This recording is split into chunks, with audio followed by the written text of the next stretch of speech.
تاکہ اگلوں کو بھی اس حقیقت کا پتہ چلے کہ اگر وہ آگے بڑھ چکے ہیں تو تم بھی انہیں فراموش کر چکی ہو۔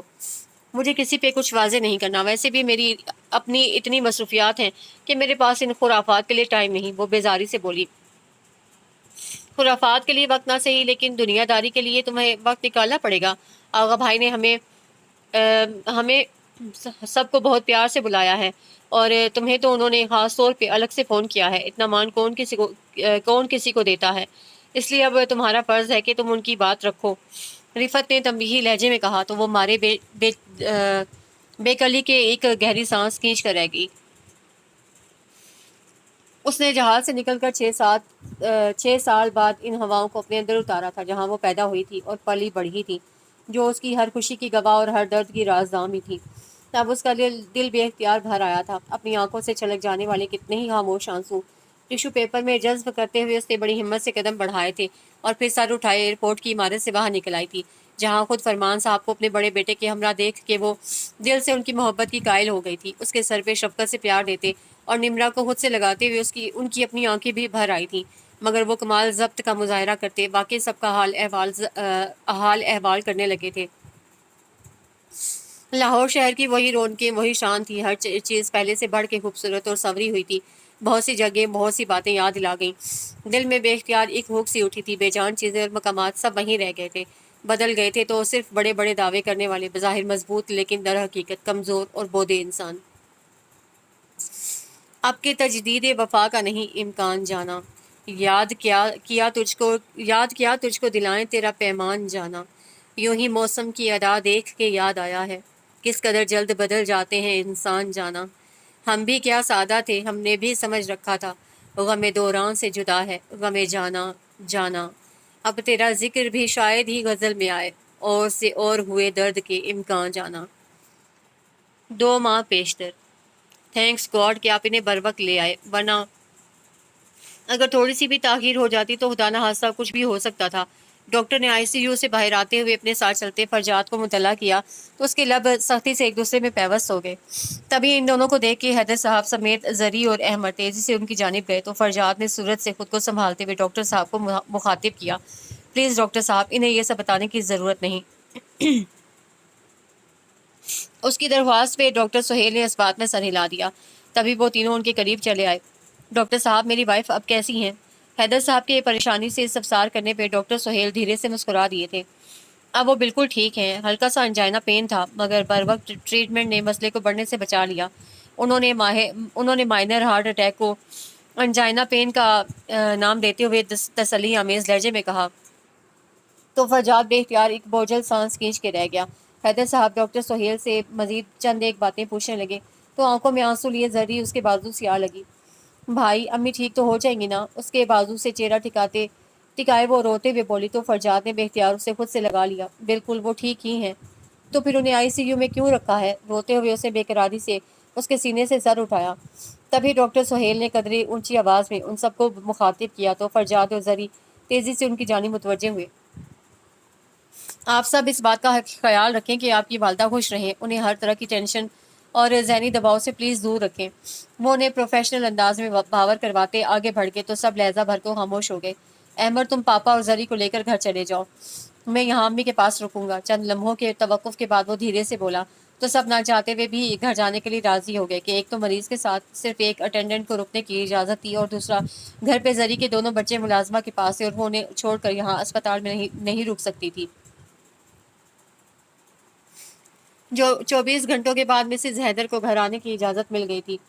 گھر آنے کے بعد وہ گھر والوں کی بھرپور توجہ کا مرکز بن گئی تھی، مگر فرجاد کا تو بس یہی چلتا تھا کہ وہ ماں کی خدمت میں کوئی کسر نہ اٹھا رکھے، کیونکہ وہ چاہتا تھا کہ اس کی ذات ہی ان کی سب سے بڑی پریشانی تھی اور بار بار ندامت اسے اندر ہی اندر مجرم بنائے دے رہا تھا۔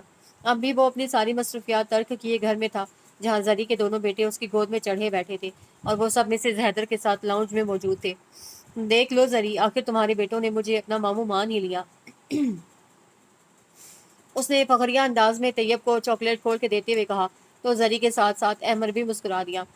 جی جی، کیوں نہیں، آدھے شہر کی سویٹس اور چاکلیٹس ان بے ایمانوں کو رشوت میں دینے کے بعد یہ آپ کو ماموں تو کیا نانی بھی ماننے کے لیے تیار ہو جاتے۔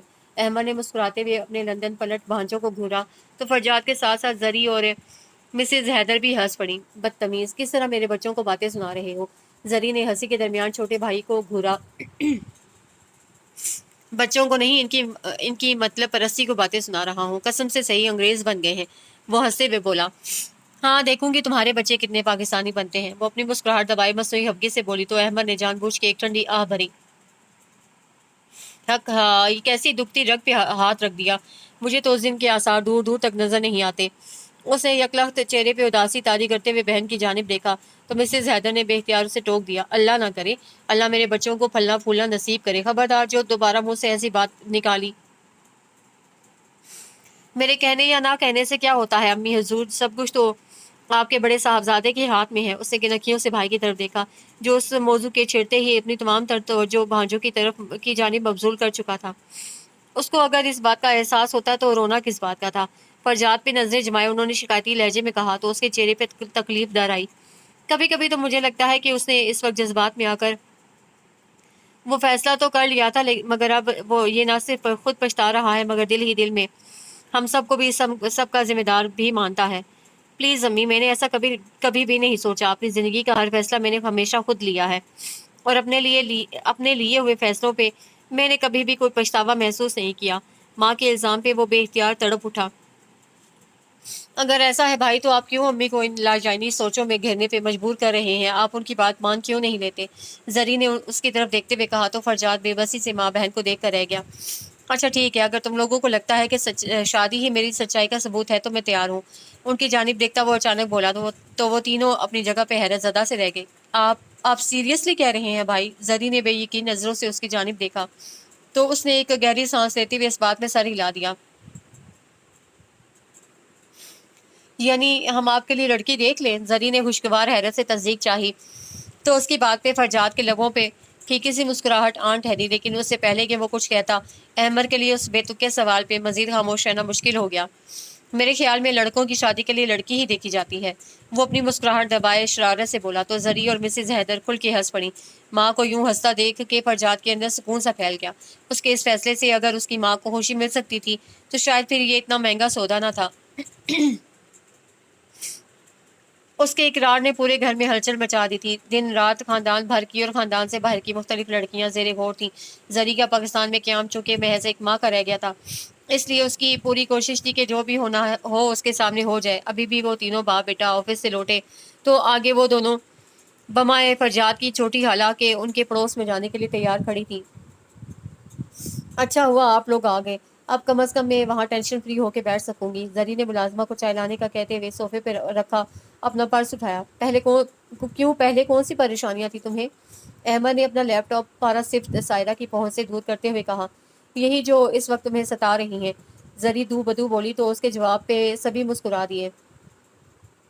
وہ اپنے دونوں شیطان ان سب کے سپرد کرتی امی اور خالہ کے ساتھ چلتی بنی تو احمد فرجاد کو اپنی یہ قربانیاں یاد رکھنے کی نصیحت کرتا چائے پینے میں مشغول ہو گیا.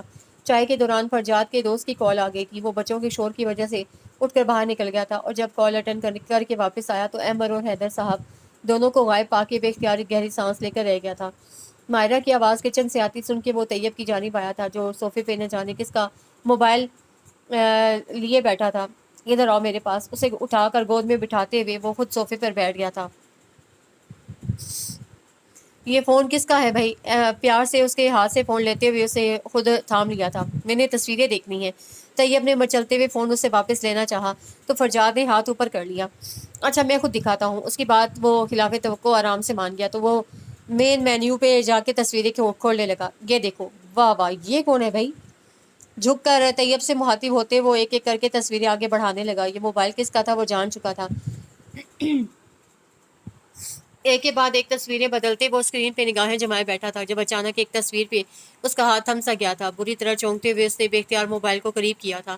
گو کہ تصویر میں موجود شخصیت پہلے سے کافی فربہی مائل ہو چکی تھی مگر اس چہرے کو وہ پہلی ہی نظر میں پہچان چکا تھا. عام حالات میں بھی وہ اگر کسی سے ایک بار مل لیتا تھا تو اسے شاذ و نادر ہی کبھی بھولا کرتا تھا، جبکہ اس انسان کو تو وہ کبھی فراموش کر ہی نہیں سکتا تھا.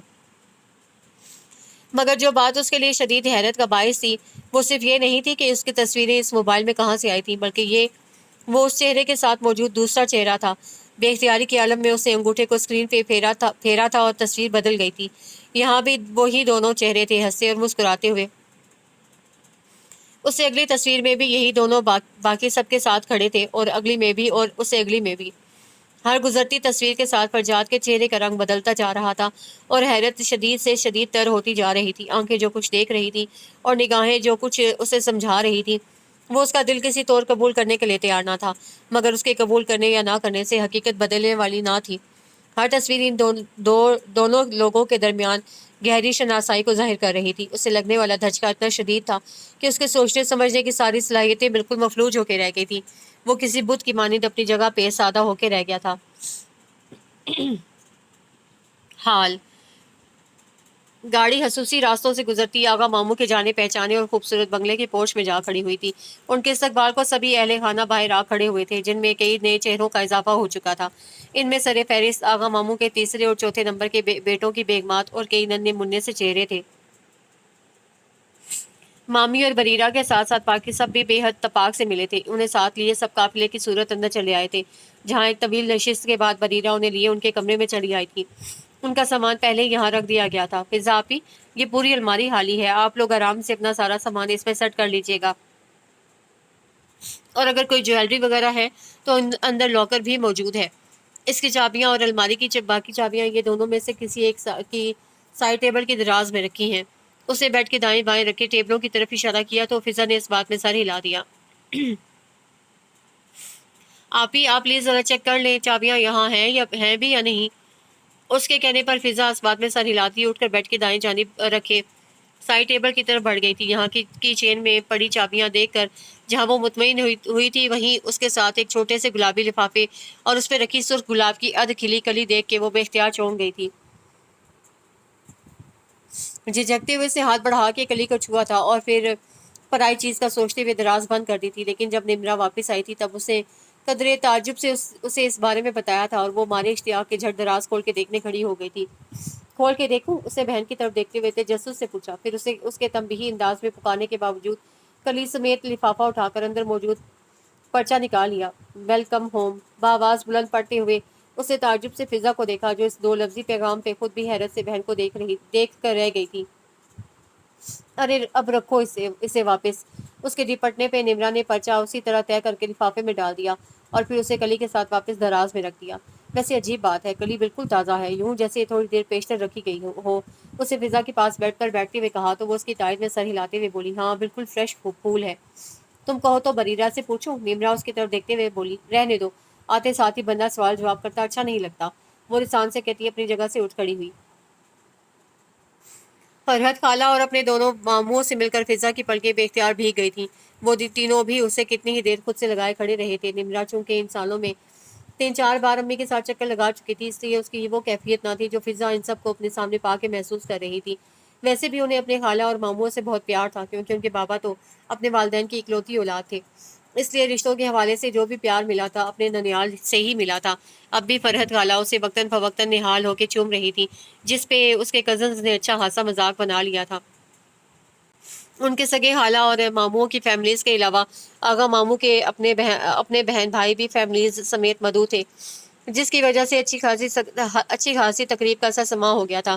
کھانے سے فارغ ہو کے ڈھولک رکھ لی گئی تھی، جس میں لڑکے لڑکیوں کے ساتھ ساتھ خواتین نے بھی بھرپور حصہ لیا تھا۔ مرد حضرات نے البتہ اپنی محفل ڈرائنگ روم میں جمائی تھی۔ اتنے عرصے بعد اتنے پر رونق اور اپنائیت بھرے ماحول کا حصہ بن کے فضا کو بہت اچھا لگا تھا۔ رات میں فرحت ان کو اپنے گھر لے گئی تھی۔ وہ دن فرحت خالہ کے گھر گزار کے وہ صبح واپس آغا ماموں کے گھر آ گئی تھی، جہاں شام میں مائیوں کے فنکشن کی تیاریوں نے خاصا ہنگامہ برپا کر رکھا تھا۔ فنکشن میں چونکہ باہر سے کسی کو بھی انوائٹ نہیں کیا گیا تھا، اس لیے تقریب گھر کے ہی بڑے سے لان میں رکھی گئی تھی، جس کی آرائش کا انتظام لڑکیوں کے سپرد کر دیا گیا تھا۔ مغرب کی نماز کے بعد سبھی تیار ہونے اپنے اپنے کمروں کی جانب چل دیے تھے، کیونکہ 9:15 بجے تک بریرہ کے سسرال والوں نے رسم کرنے آ جانا تھا۔ یار، یہاں میں نے اپنے گولڈن جھمکے رکھے تھے، کسی نے دیکھے تو نہیں؟ بریرہ کی چچا زاد بہن نے ڈریسنگ ٹیبل پہ ہاتھ مارتے ہوئے بآواز بلند کمرے میں موجود لڑکیوں سے پوچھا، جن پہ عجیب سی ہڑبونگ سوار تھی۔ ہر کوئی آدھی ادھوری تیاری سمیت ادھر ادھر بھاگ رہا تھا۔ وہ ساری لڑکیاں مائیوں کی آرائش کے سلسلے میں صبح ہی اپنا اپنا سامان لیے آ گئی تھیں، اور اب بریرہ اور فضا کے کمرے میں قبضہ جمائے تیاری میں مصروف تھیں۔